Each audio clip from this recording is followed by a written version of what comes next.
G'day and welcome to another Blender Guru tutorial. In this video, I'm going to be showing you how to create cliff rocks. So this is the finished result, or the result that I got. And it's actually a topic that I've been wanting to do for quite some time because I've attempted making realistic cliff faces in the past, and I've never really gotten it quite right, or never really had the time to sort of give it a fair go. Yeah, spent the last few days having a crack at it, and was quite pleased with how it sort of turned out. So in this tutorial, I'm going to be sharing some of those secrets with you. So I was actually inspired a few days ago. On Sunday, I actually climbed a mountain here in Korea called North Korea Mountain. That's its actual name. I believe it's because it's on the border of North and South Korea. Took a number of photos, got up nice and close with the cliff faces to try and, I don't know, gain some sort of insight into what makes up a cliff, really. As you can see, I mean, it's mostly rock and earth. And so the nature sort of wraps around the cliff, as you can see in these photos. And this was actually in Australia. So a few years ago, I went and did a tour through the outback of Australia. This is a place called Kings Canyon, and they have some very different styles of cliffs. Obviously, it's all red rock, so the way that the rock breaks up and it's formed and everything is very different.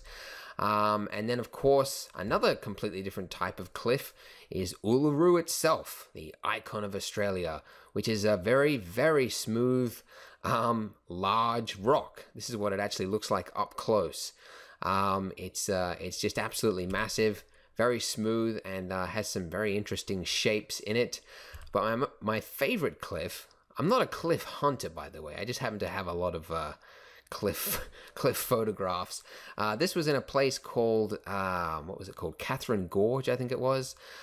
They just have some stunning cliffs. So I went on like a boat ride through here, and as you can see, like it's this sharp, brittle type of rock. It looks like it's been almost carved out of styrofoam or something. It's like this really harsh, jagged edged rock, and that's really what this tutorial is based on, is creating this type of cliff. So the whole point of me showing you all those photos, by the way, is to show you the different types of cliffs out there. So if you have a look online, you'll find just you know, a number, hundreds and hundreds of different types of cliffs, and it's all really depending on the material of the rock. I'm not a geologist or anything like that, so I can't tell you, you know, what this type of rock is, for example. All I know is looking at it, it looks very sharp and jagged, and I like it, and it looks cool. So this was the result that I got from mine, but in order to create this result, it took several days, and it would be a tutorial that would be far too long to include everything. So instead, I figured keep it central to the actual tutorial theme. So we're just going to be focusing on that cliff itself. So this is the actual finished result that we're going to be learning in this tutorial. So I'll start by showing you what the finished scene actually looks like in Blender. So this is it right here. So we actually start off with just a plane which has been subdivided, and then we do a little bit of sculpting just to get the major areas sort of pulled in and out. And then after that, we apply a displacement modifier, which is using the actual texture itself that we're going to be putting onto this plane here to give it its you know, up and down values, to give it its yeah, more realistic sort of look to it. Yeah, so that's what we're going to be learning in this tutorial. So without further ado, go ahead and open up a new scene in Blender. Now, the first thing we want to add in is a plane, but the problem is if we add in a plane, you can see it's just a square plane. Now, this image texture that I'm going to use is one from CG Textures, and it's rectangular. So it's better if we get the exact proportions of the plane from the start. So instead of using a plane, what I'm going to do is use a separate add-on. It's called the Import Images as Planes add-on. So if you just go to go to your add-ons and you just type in planes. You can see it's right here. So just check the box to turn it on. And then once you've done that, you can then go import images as planes. You'll see this little option here. So once you've got that, go ahead and click on it. And this is the image that we're actually going to be using. So it's this one right here. So this is Rock Sharp 0124. I'll put the link where you can actually download this texture underneath this video if you're watching it on Blender Guru. So we're going to be grabbing this texture right here, and I'm just going to go ahead and click import images as planes. So now you can see it's not square, it is a rectangle, which is to the exact dimensions of the actual image itself, which is perfect. So the first thing I want to do is I want to make sure that this origin point, that little dot right there, is exactly at the bottom of this plane. So if we have a look at it in texture view mode right now, this is what it looks like. And so we obviously want it to be vertical. So I'm now just going to rotate it so that it is vertical. Now, I like to, nowadays, I like to work in actual units. So a lot of people don't know you can do this, but you can actually change the units that Blender uses. So I'm going to use metric units because I'm from the best part of the world where we use metric. And when you do that, you can see that the dimensions here, they now actually have real world values. So you can see that it's got 1.5 meters, 1 meter, etc. Whereas normally it would just be the Blender dimensions, which is just arbitrary numbers, you know. So I'm turning it to metric. And by the way, at this point, because we've rotated it, you can see that these values are sort of around the wrong way. So you go and you hit Control A and then apply the rotation. And you can see that now the Z, which is the actual height of this, is now correct. So it says 1 meter. So having a look at this, this cliff here, I'm going to try and make a cliff which is 10 meters high. So I'm just going to scale that up, which is holding down Control, scale that up all the way to be 10 meters, like that. Ta-da! Awesome. All right. So now the next thing I want to do is I need to add some geometry to the plane because we're going to be adding in a subsurf modifier. We're going to be doing some sculpting and things like that. So obviously having in just 4 vertices is obviously not enough. So what I'm going to do is I'm actually, before I just, I mean, you can just go subdivide like this, but the problem is that when you subdivide like this, you can see that you're actually getting rectangular sized faces. Now this actually becomes a problem when it comes to doing sculpting and things like that, because you'll get more geometry going in the, however many loop cuts you've got, like you would have more geometry going horizontally in this instance. So rather than doing it like that, first of all, what I'm going to do is try to get it to be square faces. So I'm going to go 2 loop cuts like that, and then 1 loop cut in the middle. And you can see that now I have square looking faces. So that's very important. So now I've got that. Now I'm going to hit subdivide, and over here in the toolbar, I'm just going to go ahead and increase the number of cuts to be 10. Awesome. All right, so now that we've done that, what we can do is go ahead and add in a subsurf modifier, which will give us even more geometry. And that's because the next step is using the displacement modifier. So underneath a subsurf modifier, go ahead and add in a displacement. Where is it? Right there. Okay, so go ahead and add that in. And the first thing you want to do is apply a new texture to it. And look at that. Hey, that looks fantastic. No. So it's given it a default texture, which is just a noise texture. So if you go to the texture panel up here, you can change the displacement. So make sure you've got it on the displace texture. So click that, and you can see that, yeah, the default type is clouds. So we want to change that to be image. All right, now I'm going to go ahead and click on open. And what I'm going to do is I'm going to add in a custom texture type. So this is the original text right here. This is the color texture that I got off CG Textures. And I used a program called Crazy Bump, okay, to generate all of these extra versions of the texture. So all it is a displacement version, a normal map version, an occlusion version, which I don't use, and a specularity version. Now, if you want to learn how to actually generate these yourself using Crazy Bump, there's a tutorial on Blender Guru already called realistic texturing, something like that. I'll put a link here so you can watch that video if you want. But what we're going to do is I'm just going to use the textures that I've already created. You can download these exact ones underneath this video as well. So I'm just going to go ahead and click on open. Okay. Now once it's done that, you can see that it's got a now a terrible looking result, and that's because the texture coordinates are by default set to local. So you want to set that to UV. And currently the strength of 1 is far too high, so I'm going to turn that back to 0.3. Now 0.3 is still too high as well, but that is because the scale of this plane is, you can see that the scale is currently set to 10 because we had to scale it up by 10. So you want to apply the scale. So if I hit Control A and then apply that scale, you can see that it is now a much more normal looking strength of displacement. So 0.3 is around about the right amount. And if you set it to smooth shading, and if I just turn off texture view mode, you can see that that is the change that it's had right there.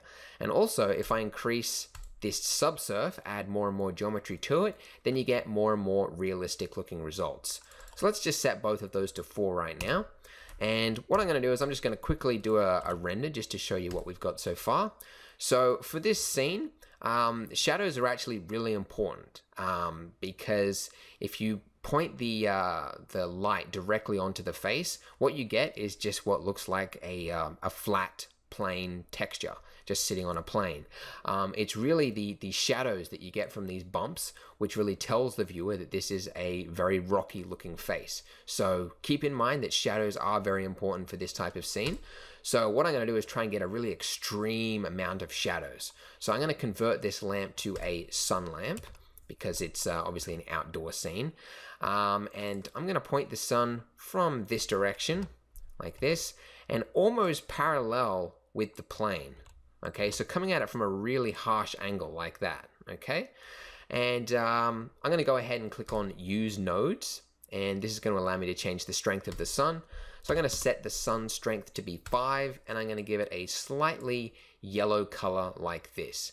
And for the sunlight's, the shadow size, I'm going to set it to 1 centimeter, which if you're not using units is 0.01 value. That's what I find gives sort of crisp, clear shadows, sort of like a, what would you call it, like a clear day sort of look? I don't know.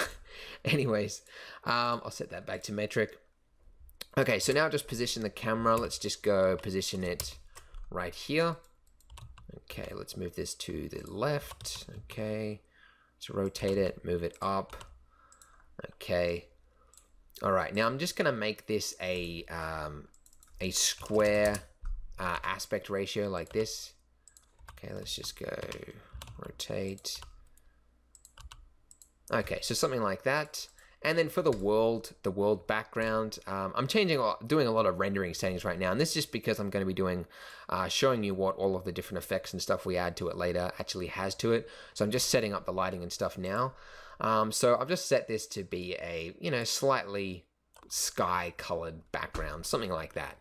And by the way, while you're at it, go ahead and save it right now before you do any rendering. It's always a good idea.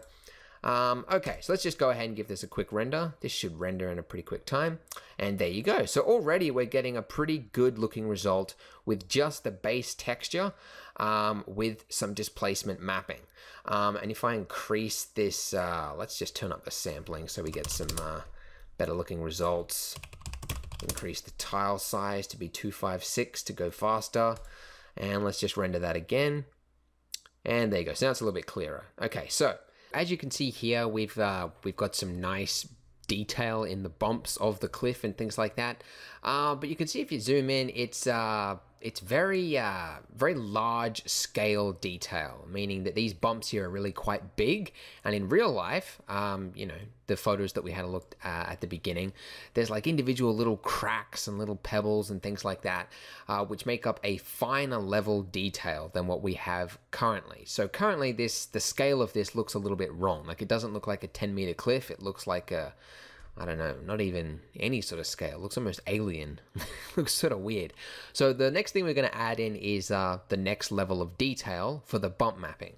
So for that, I'm going to use another texture map. So let's go ahead and split this view here. I'm going to set this new view to be the node editor. Go to the materials. And you can see that one of the good things about using that import images as planes add-on is that it's automatically given us a basic material for us so that it obviously renders okay. So we want to add in a bump map now. So we need to add in a new image texture. So I'm just going to grab this image texture right here. I'm just going to duplicate it, and I'm now going to click on open.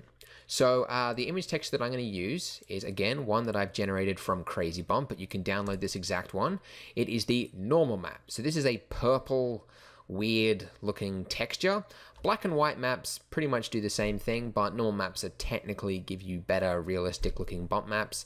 But anyway, you can download this, as I said, this exact texture. So I'm then going to go ahead and click on open.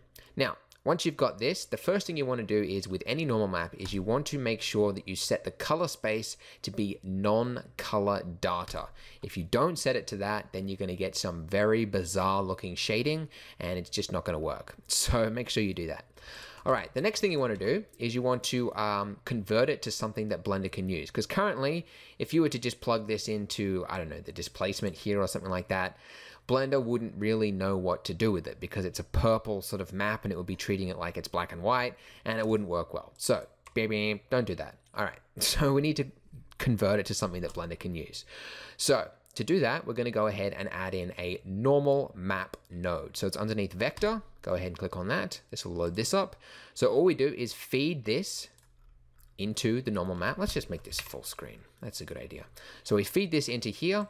And then I just put that into the diffuse shader, which is right there.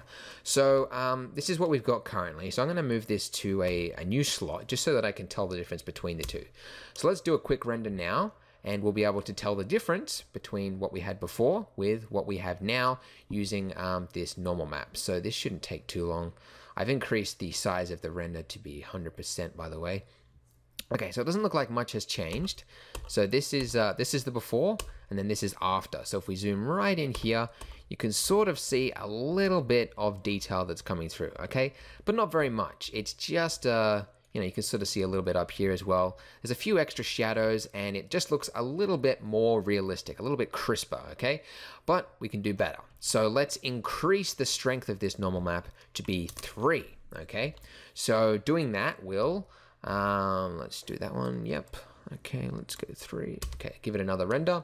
So this is obviously going to give us more bump mapping. So again, this is obviously you're going to have to adjust this strength amount to whatever result you feel works for your scene. So don't feel that 3 is like the golden value to use for cliffs or anything like that. This is just a guide. This is a value that I have found that works well for this scene. Okay, so this is the before with no normal map, and this is now with the normal map that we have. So you can see now it's got it's having a nice effect. You can see that it's adding in that extra layer of detail which we really want. So far so good. But cliffs are generally a little bit shiny. Even the driest of desert cliffs that I experienced when I went to the outback, even they have a little bit of shine to them. You might be wondering, why would it have any shine to it? Well, if it is a smooth surface, and often these cliffs are if they have been, especially desert style cliffs, because sand, when sand blows on it, it has like a sandpaper effect. So when a surface is smoothed out, it becomes shiny. Now this cliff here, even though this is, it's not really, I guess, a desert cliff or whatever like that, it's next to a beach. So you can imagine that some of the material of this rock would be like a, what do you call it, like a granite sort of thing. And maybe some water has reflected up onto the cliff as well. So giving it a bit of a gloss effect will help sell the result. Almost no surface in real life is entirely diffused anyway. So I would advise you, even if you were making like a completely sandy desert cliff or whatever, even then you should have at least some level of gloss, okay? So to do the gloss, we need to combine this diffuse shader with a glossy shader. So very easy to do. Add in a glossy shader right here, and then we set we add in a mix shader to combine the two like that. So very basic. Now the roughness value here, that's going to define how sharp you want the reflections. Now I actually want it to be sharper than the default value, so I'm going to set this to be 0.05. 0 would be a mirrored effect, so 0.5, a little bit diffused, but yeah. Now, you can, if you want, just give this an arbitrary value right here. So if I set this to 0.1, it's going to give us 90% diffuse and then 10% glossiness over the top of it. But the trouble with that is that, I'll give it a render and I'll show you what I mean. If you just use just this, then what you have is an even reflection all over the entire cliff face. And in real life, there's parts of a mesh which would be more reflective than others. So you can see here that it looks glossy, like almost organic, like it's the inside of somebody's body or something. Like you can imagine those like doctor commercials and they go inside someone's body. I don't know what I'm talking about. So it looks really, really overly shiny. So the way around that is to use a glossy map, or also known as a spec map, okay? So to do that, I'm gonna use another image texture. So I'm gonna duplicate this one, and I'm gonna go ahead and click on open. And this one is right here. Where is it? This one. Okay, so this is a black and white image texture, and basically the black parts will equal 0 reflection value, and the white parts will equal reflection value. So this is a way of telling the mesh which parts need to be reflective. So I'm going to go ahead and load this in. And again, just like what we did with the normal map, you want to set it to non-color data. This is something I only just realized, like, I don't know, a few months ago, I don't know. But spec maps, they need non-color data. I don't know why. I don't know why it took me so long to figure it out, but you get much better results when you use that. So do that. And then what you want to do is plug this into the factor input of that mix shader. So it's no longer defined by the value that we put in there. It's now defined by the image texture. Now, if I render this out now, what we will find is that we get a rather shiny looking material, but it should at least, it shouldn't be as, like there should be parts of it where there's no reflection. But as you can see, it's very shiny. Now, the problem with this is that now that this is in our factor input over here, is that we no longer have a value that we can change. Like before, you could set how much reflection was here. But now that this is in the input, we now have no way of changing it. So how do we get around that? Well, we can add in a color ramp node. I like color ramp nodes. Gives you a lot of control over everything. Basically, this color ramp node will take our black and white image here, and it will allow us to change the values. So I can now make it so that the black value is not entirely black. If I wanted to give the mesh just a slight overall reflection, I could do that. But mainly what I want to do is I want to set the white value to be something lower than 100% white. So this will allow it to be not as reflective. So in fact, I actually want to set it to be yeah, this color, like a gray color. So 0.1 value, like that, okay? So really grayish looking color. So that will tone it down, and it will tell Blender that the maximum amount of specularity that you can give this reflection is this gray color right there. So meaning it's going to be not as reflective. So now you can see that you're getting something that looks a little bit better than before. Okay, so this is the diffuse value, and this is now with the glossy value. So you can turn this down even more if you want. I thought I set mine to be 0.1, but 0.1 even looks too high. So I'll try 0.04. You just adjust this value here to be however much reflection you want, essentially. So it's up to you. I think this value will be pretty good. Yeah, that's not bad. Okay, so we now have a little bit of reflection. We have the bump map. Everything is looking good. Everything is great, but we can still do better. Now, this the displacement map, I don't know why it said that so weirdly. The displacement map has done a good job of telling which parts of the mesh need to be pulled out and pulled in based on its black and white value. However, it can be better, it can be done or improved if we do it by hand ourselves. So what I'm going to do now is a little bit of sculpting, and the sculpting will give us a more realistic looking result, essentially. Because if you have a look at this, you can see that although there is bumps in this clearly, it does look fairly flat. It doesn't really look like there's much love that's been put into it. It looks fairly flat. Because the real cliff, if you're just having a look at it front on, when we turn off everything that we've got here currently, let's just load this texture view. Oh goodness, let's set the color one. There we go. So the real cliff here, you can see has a lot of areas. Like you can see this whole area here on the right hand side. This is pulled out. You can see that this is obviously closer to the camera. And then you've got some big divot areas. You've got all sorts of different things like that, which the displacement map has actually missed.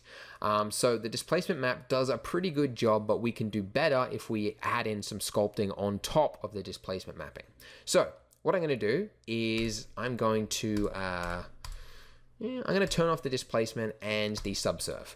And what I'm going to do is add in a multi-resolution modifier. And I'm going to add this in at the top. It should automatically go to the top anyway.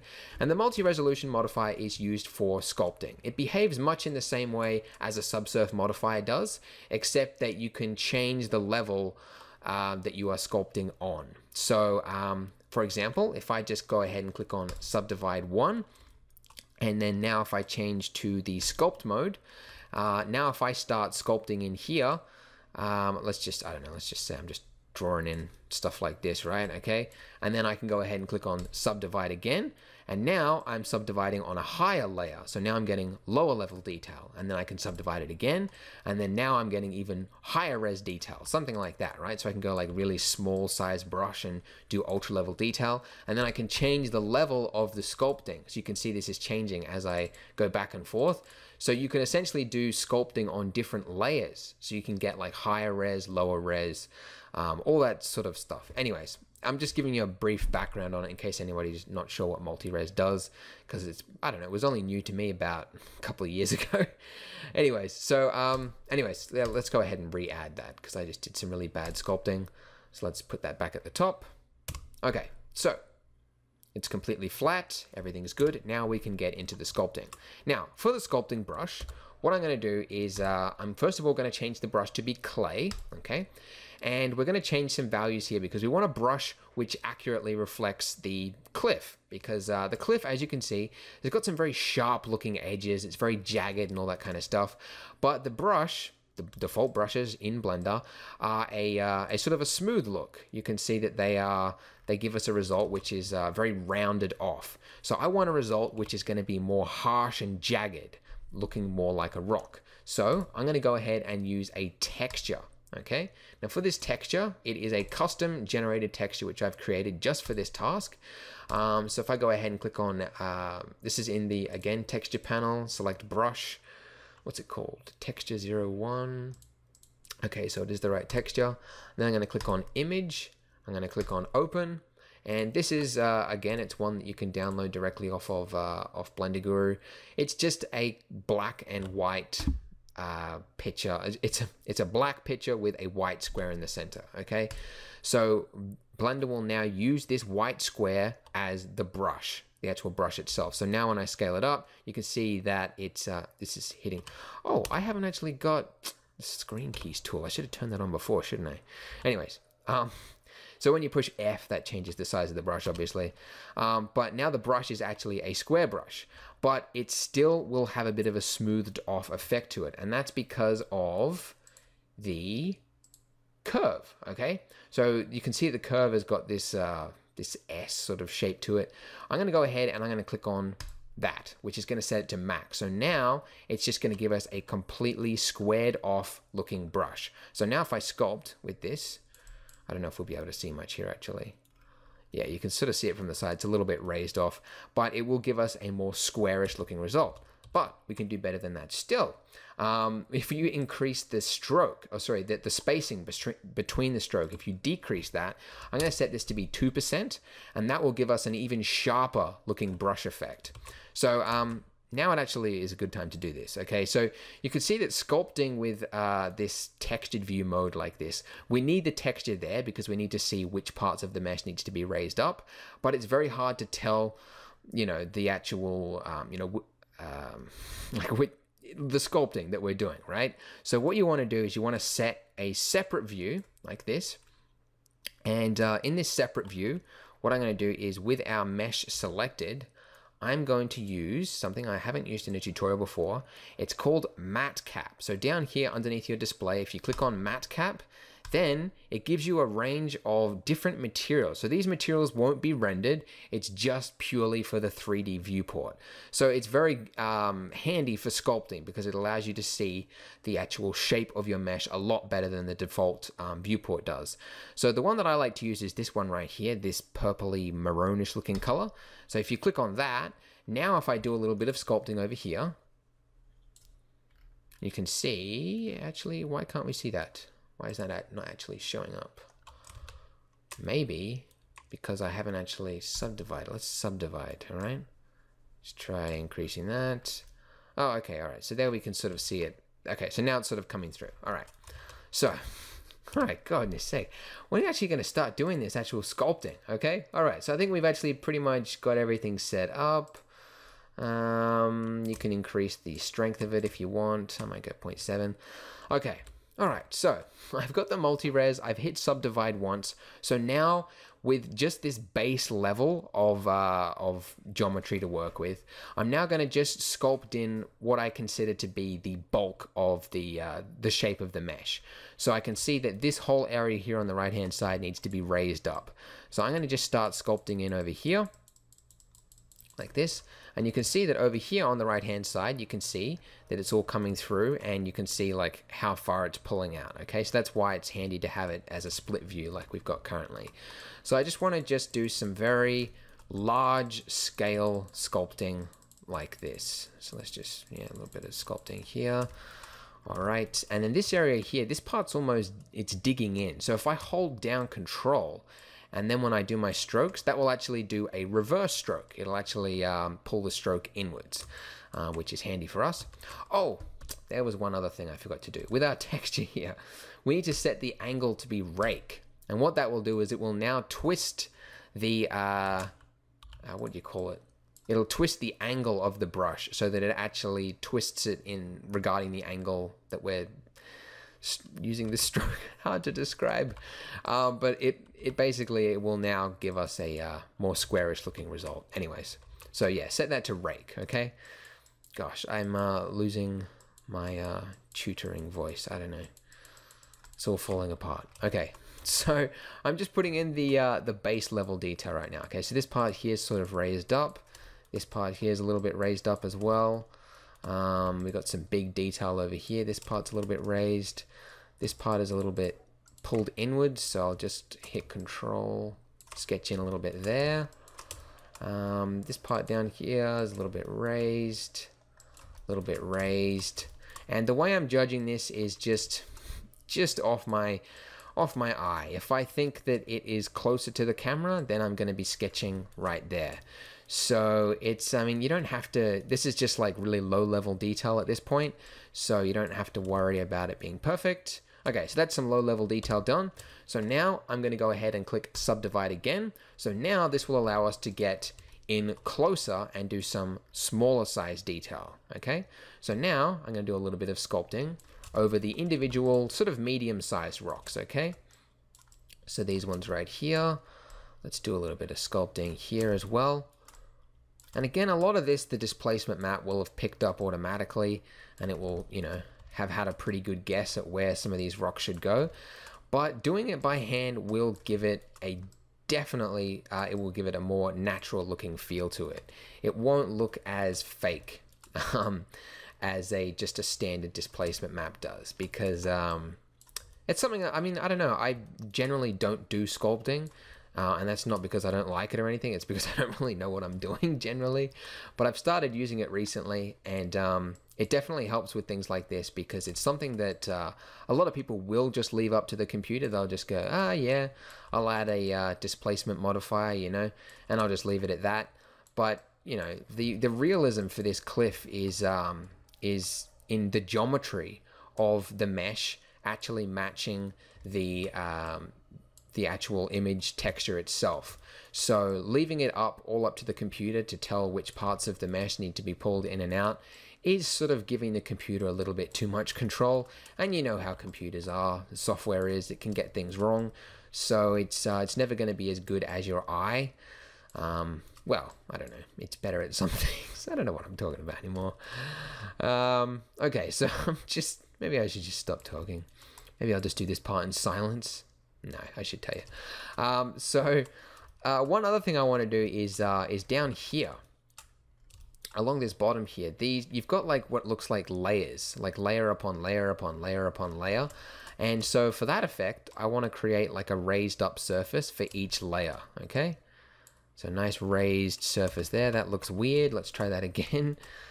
Because I want it to be like a continuous sort of look. Okay, so just pulling in here, you can sort of see how that's coming across.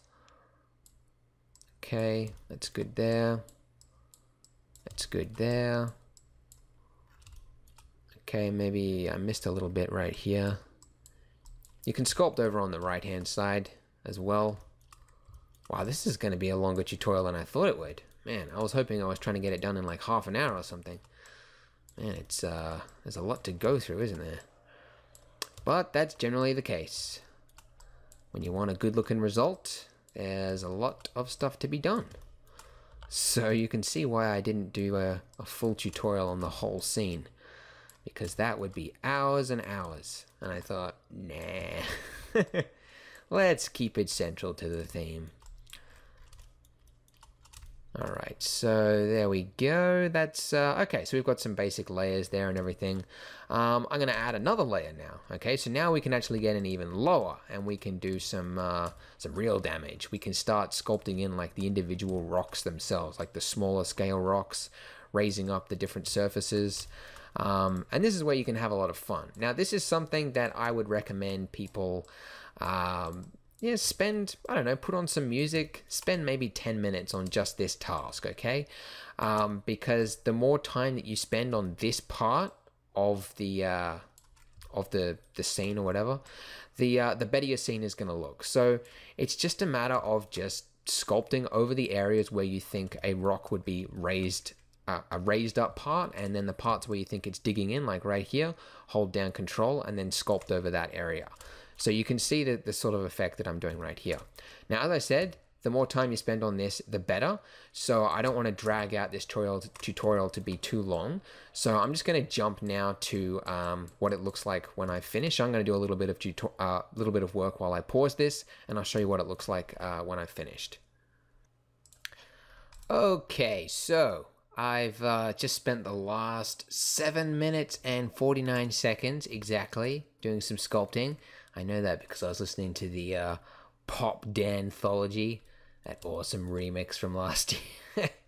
Love that. Anyways, so this is what I've done in, about 8 minutes, right? So it's pretty much done here. So, and what I was doing throughout that, by the way, is just going back in between the levels. Okay, so this is something that I didn't show you, but you can change the levels of the sculpting. So if I want there to be like some larger scale detail, like right here, for example, maybe this part here needs to be sunken in a little bit more, then you just go to a lower level. Okay, and so right here, maybe sink that in a little bit.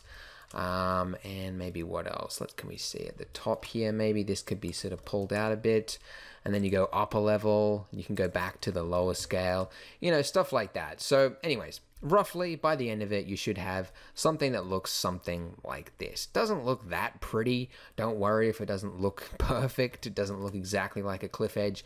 Anything is going to look better than just leaving it as a default plane, which is what it was before. So now that we've done that, I'm going to exit out of sculpt mode, and I'm going to jump back into solid view mode.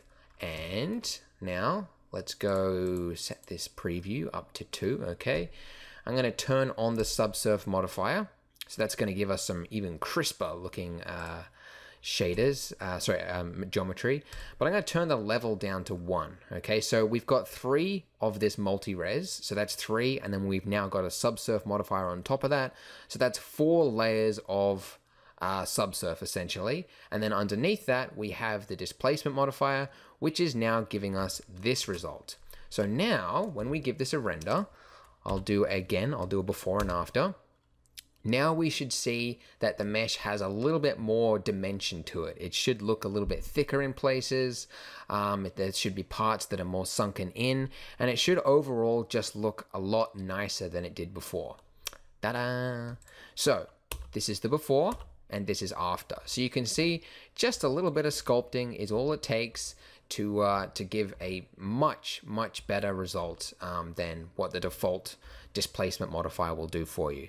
So so that's sculpting, and that is the cliff as it is. So now what we're going to be doing is giving a little bit of life to our cliff, because I found through my travels and through looking at all my my photos of cliffs and stuff, a lot of cliffs have nature on them. They have nature just bursting through it. You can't really stop the trees and the growth and everything, so even in the most hard, rocky looking cliffs, you'll sometimes find tree roots like bursting out of the cliff edge, little tiny weeds that have somehow broken through the surface and they're growing in there. So there'll always be some sort of nature going on. So if you can, try and work some nature into it. So my finished result, I had trees and stuff all around it. What I'm going to do right now though is just add in some very simple patchy grass. Okay, so some little tufts of grass, and that's just going to really help to sell the scene.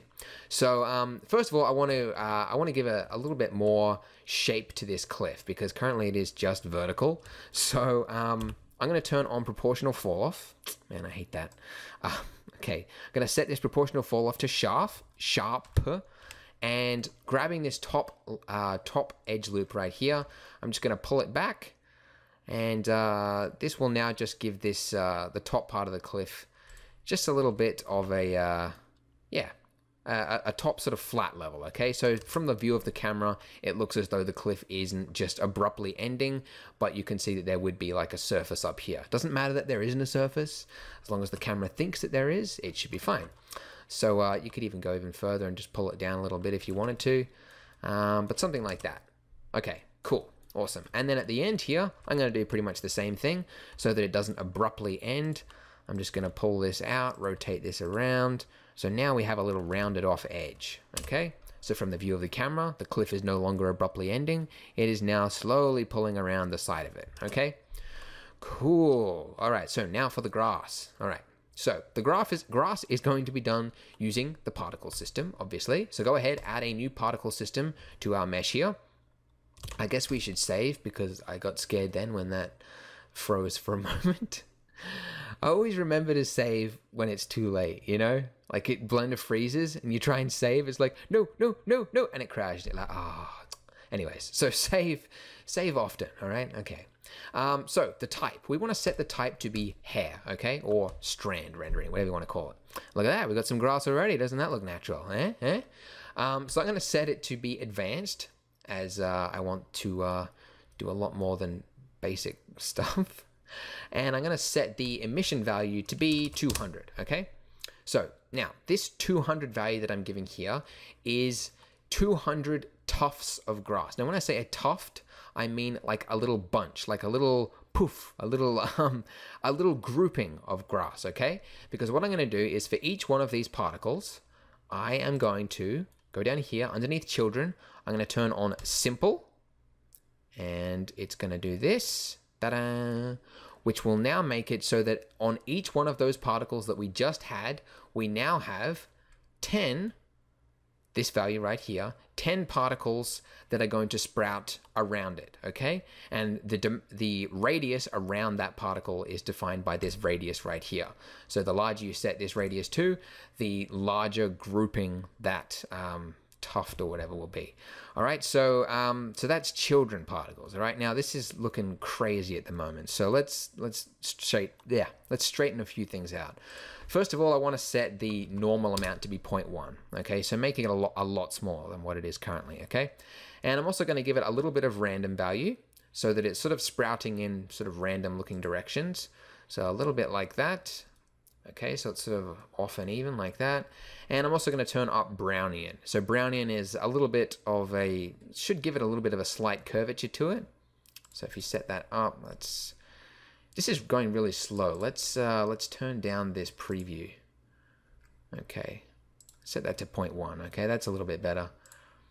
All right, does B-spline? Yeah, you can turn on B-spline. That'll sort of give you smoother looking things. Anyways, all right, so now we've got some basic looking particles and we've got some children around them. Now, for the children, you need to do a little bit of stuff here. So the children are, as I said, they're like particles that are around the main particles, and they're defined by these values right here. So the display value is what's visible in the 3D viewport, and then the render value is what's going to be rendered. Okay, so technically both of these should be the same. I don't really like the fact that there is two of them. I think it's confusing. Anyways, I'm going to set it to 30. So for each one of these tufts of grass that we're having, there's going to be 30 particles in it. Okay, and then what you want to do is you want to increase or decrease this clump value. And when you do that, now you can sort of see why I used the children, okay? Because now you can actually get those little tufts of grass. So that looks really cool already. So you can also change the shape of the tuft. Like this is, you know, for different types of looking grass. I think, I don't know, I just left it at the default, I don't know, 0.0, whatever. It doesn't really matter all that much. You can also turn down the length of the children and then give a little bit of a threshold, and that will allow like one or two to sort of like poke through, like something like that. That'll just give it a little bit of a randomness to it. You can also turn up the roundness, which will give the particle sizes like a sort of a differing height value. And whilst we're on that topic as well, up here underneath render, what you want to do is you want to turn the random length, okay? For the random length of the particles, set that to be 0.7, 0.8, something like that. So now the particles are no longer the exact same length as each other. So you'll have some grass which is longer than others. So the whole idea of this is to just get natural looking grass, right? So by default, everything comes out of the computer looking perfect. So what we're doing is essentially just making it look less perfect. So everything I'm doing here is just messing up the computer's perfect work, essentially. So so now for the children, you can see that the children are all coming out at straight angles, like exactly straight. So let's rough it up a bit. So let's turn up the uniform roughness. Let's set this, I don't know, you can see the effect that that's having as I turn up that slider there. You can turn down the size as well, and that's sort of like the size of the texture that it's using to deform it, okay? So if I give this a value of like 0.1, then you'll get some sort of like jagged looking, yeah, I don't know, something like that. Okay, that looks pretty good. And then you've also got endpoint here as well. Now the endpoint is going to sort of twist the actual end points of the grass. So you can turn that up or down, you know, something like that is pretty good. Turn down the shape. Turn up the shape? No, turn down the shape, it should be. Yeah, something like that. Okay, so it's looking a little bit squiggly at the moment. And then this bottom one down here, this is going to define like sort of like the random squiggly value. So I don't know, something like that. And then I'll turn down the size. Something like that, okay? So the whole point is, again, to try and get some natural looking grass. You don't want it to come out perfectly straight, but you also don't want it to be too jaggedy. And I think it's a little bit too jaggedy at the moment. So just dialing this back little bit by bit. Okay, wonderful, awesome. So I think now we have some pretty good, I'll just make the clump, let's bring that back a little bit.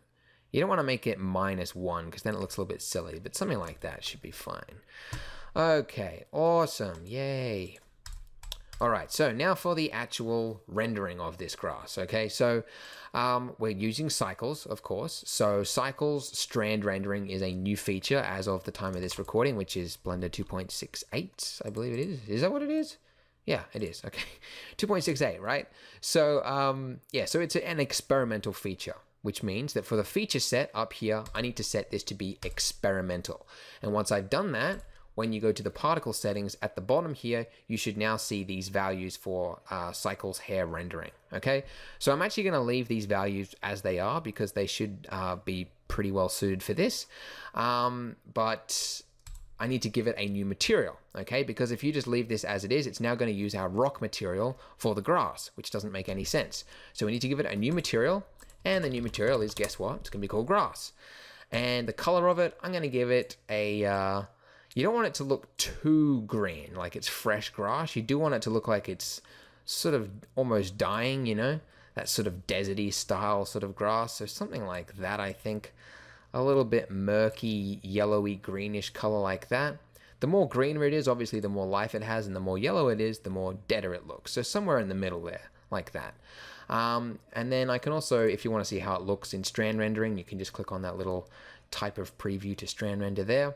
And then once I've done that, the most important thing you need to do is underneath the render value right here where it's got material, you want to set that material to be 2 because it is now using this material, which is second from the top. So it's now using material number 2.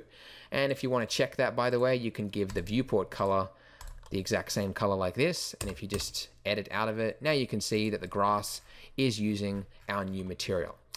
Excellent, bravo. So now let's go ahead, give this another render. I'm going to do the slot view again so you can see the difference it's making. So let's have a look at this with the grass. Okay, so that's rendered in 19 seconds or whatever, but you know, you can't see the grass. What's going on, right? The grass looks almost non-existent. You can kind of see it at the edge there, right?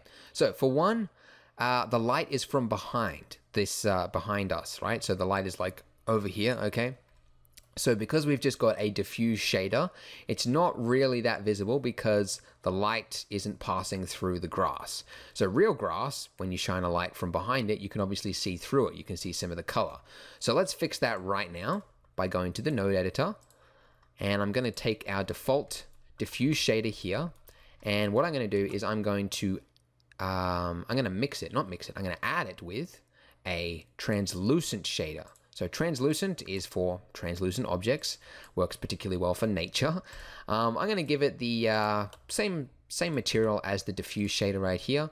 Generally, I would say you got to make it darker, but in this instance, like you can barely see the diffuse shader as it is, so it doesn't really matter. But the most important thing is that you add an add shader, okay? Not a mix shader, an add shader, very important. And then you just combine the two like that. And now let's give this another render right now, and you should now be able to see automatically the grass is more visible.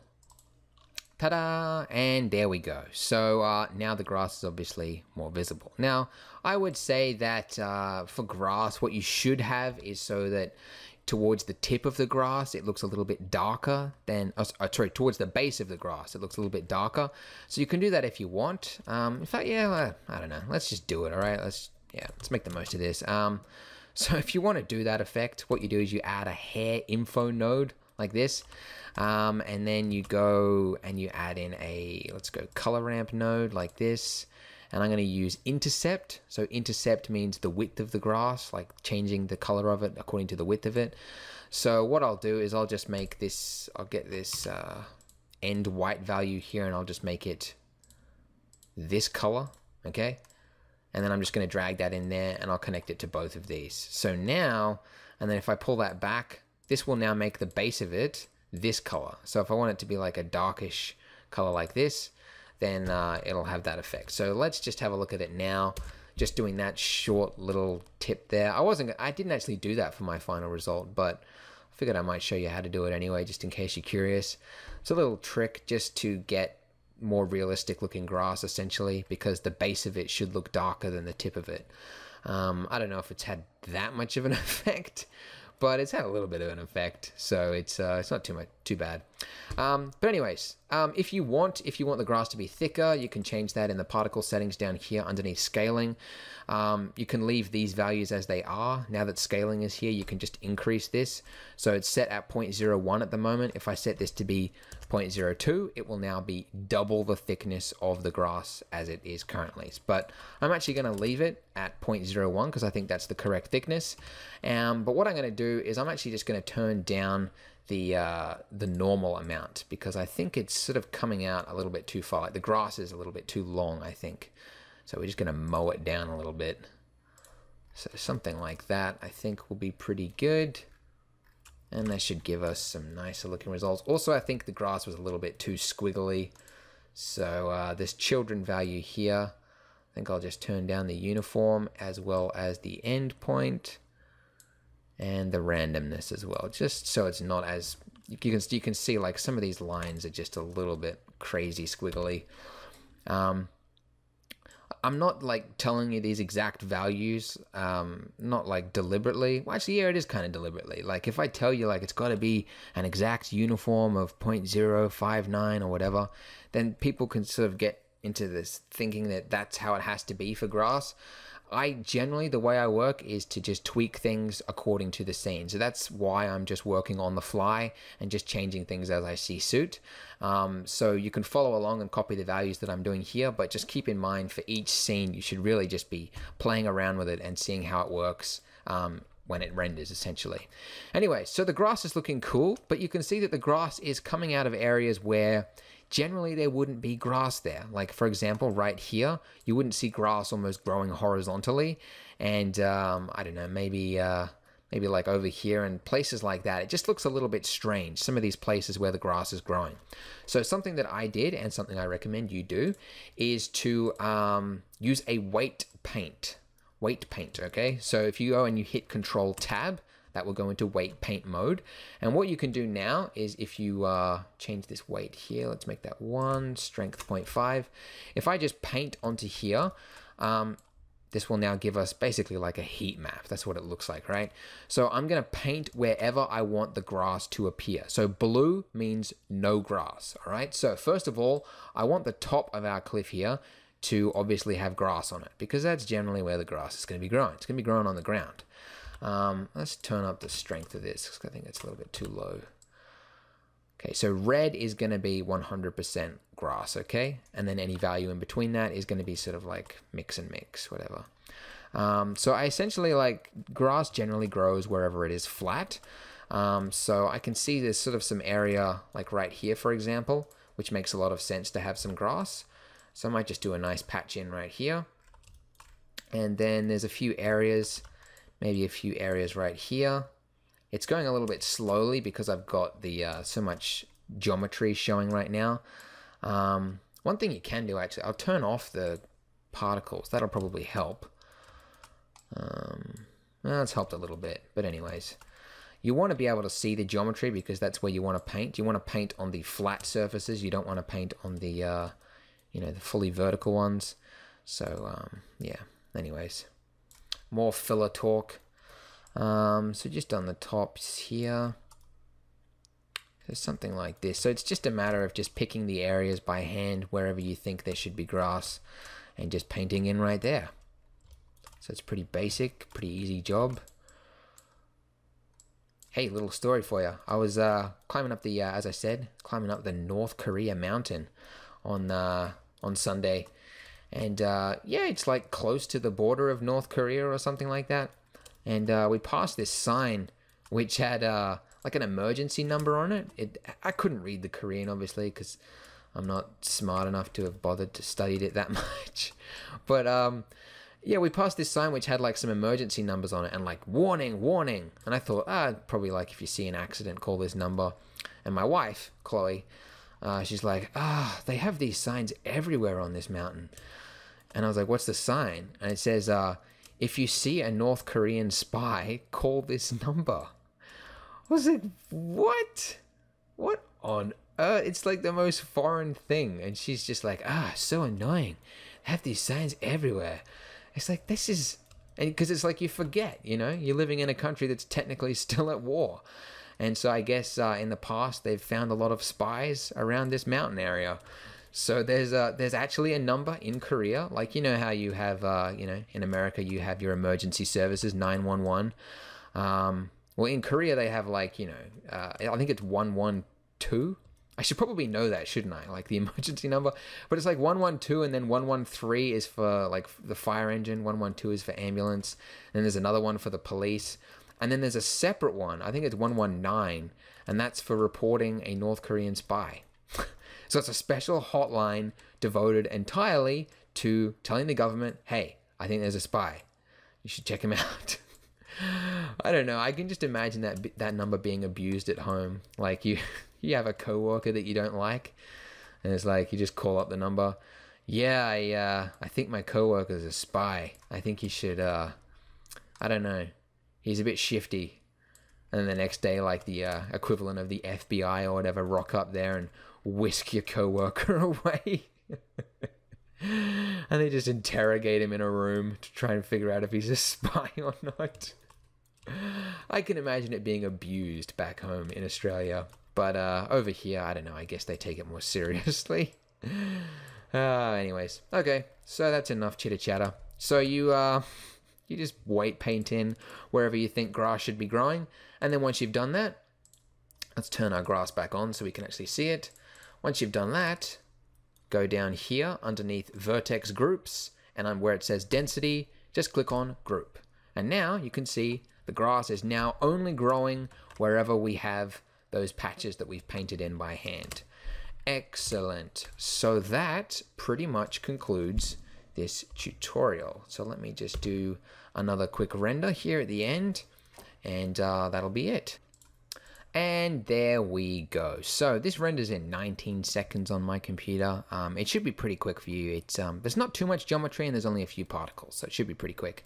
But there you go. So that's the result of all the work that we have done. So this is before with all of the grass sort of growing everywhere, but you can see with the weight painting, it looks a little bit more natural. It looks like there should be grass growing there. And of course, more fine tuning is obviously going to improve that. But that is it. That concludes the tutorial. So I hope you enjoyed it. I hope you learned something new. And for your homework, that's right, I'm actually going to start giving out homework because I think this is a good way of learning. If you take this tutorial here and try and create a scene from it, okay? So not the scene that I have that I've created. Go ahead, go online, look at some photographs of cliffs, and just have a look at them. Try and recreate a photograph of a cliff using what you've learned here, because everything that I've shown you right here should be pretty much applicable for any cliff out there. You'll obviously need to probably change up the texture and things like that, but that can be like a little weekend project. Pick a completely new photograph of a cliff and try and recreate it, and you will learn so much from that process, and you'll have a really cool result by the end of it. So if you do that, by all means, post it in the comments below. I'm really interested in seeing the things that you guys create with the tutorials. So that concludes this tutorial. Hope you learn a lot, and I will see you next time. Bye.